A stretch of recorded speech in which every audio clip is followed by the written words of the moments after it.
सर्वांना माझा नमस्कार. माझे नाव अनुराधा अंकुश कुराडे आहे. मी आता 4थी शिकते. किती बोगले किती सजले तरी तिने शिकवले. स्त्री शिक्षणाचे धडे पुढे तिच्या साऱ्या लेकींनी गिरवले. अध्यक्ष महाशय, पूज्य गुरुजन वर्ग व माझ्या सर्व मित्रांनो, आज आपणासमोर भारताच्या पहिल्या महिला शिक्षिका क्रांतीज्योती सावित्रीबाई फुले यांच्याविषयी माझे मनोगत व्यक्त करत आहे. सावित्रीबाई फुले यांचा जन्मदिन 3 जानेवारी 1831 मध्ये सातारा जिल्ह्यातील नायगाव येथे झाला. त्यांच्या आईचे नाव लक्ष्मीबाई तर वडिलांचे नाव खंडोजी नेवसे पाटील हे होते. त्यांचा विवाह वयाच्या 9व्या वर्षी झाला. लग्नानंतर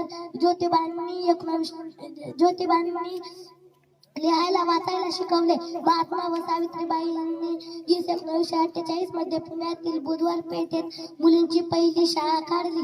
मुलींनी शाळेत शिकायला जाताना लोकांनी त्यांच्यावर दगडफेक केली.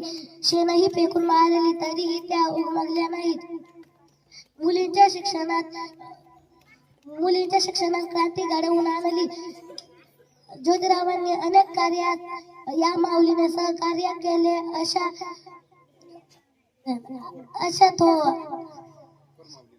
अशा माऊलीस माझे कोटी कोटी प्रणाम. जय हिंद, जय भारत.